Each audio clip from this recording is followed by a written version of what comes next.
on Friday. But first to Chad, where rebel forces aiming to overthrow President Idriss Déby have come within 600 kilometres of the capital, N'Djamena, briefly seizing the town of Amdam on their way. Moving deeper into the country from the east, the rebels say this new offensive, the second in the space of 4 months, is meeting little resistance.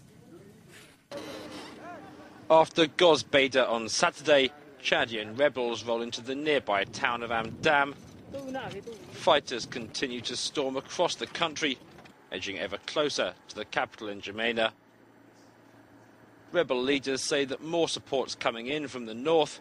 Saturday saw a gunfight with EU protection forces near a refugee camp, but so far there have been no reported casualties. It's all part of a new offensive against President Idriss Déby. The rebels are seeking support from France. They want the country to act as mediator.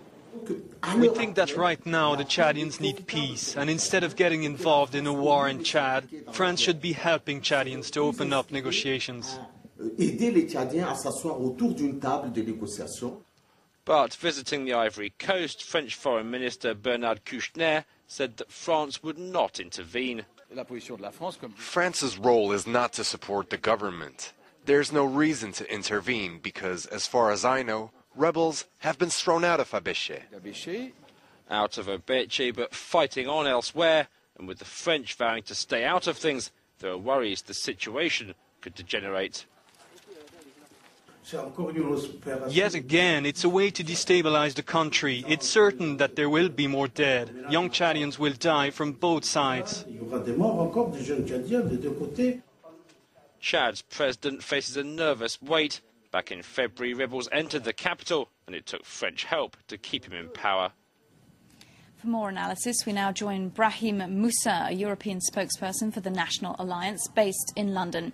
Mr. Moussa, what is the situation on the ground now for the Northern Alliance, and what exactly do you want? Well, what exactly we want is we want to overthrow the regime of Idriss Déby. So this is our aims, and that's what we want. What information do you have about where your rebel forces are in regards to the capital this Monday?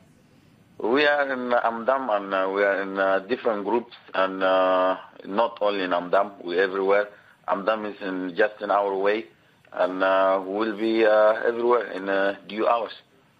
Now, back in February, your forces reached the presidential palace in N'Djamena before being pushed back. Are you changing your approach this time?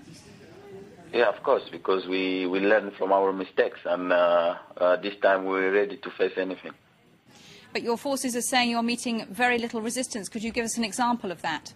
Well, yeah, because each time we're just approaching a city, the government forces, they're just running away without much resistance, unfortunately.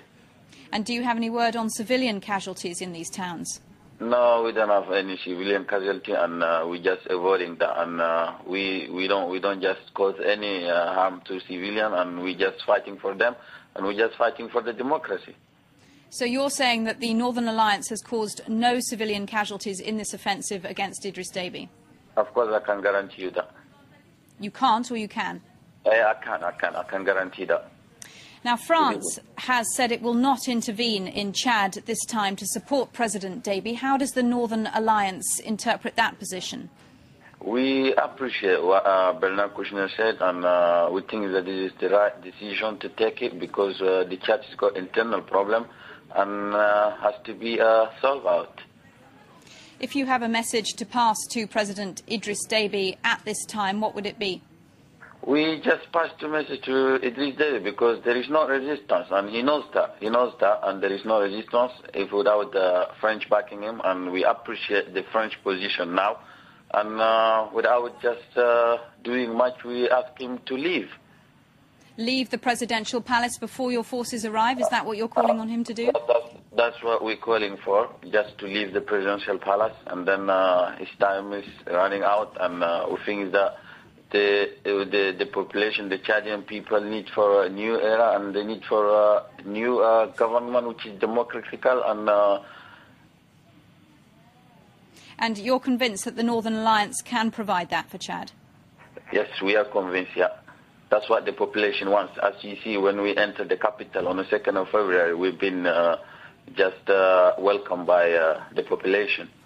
And each city that we enter now, we'll be welcome, and they tell us that we suffer and we need to be liberated from this regime.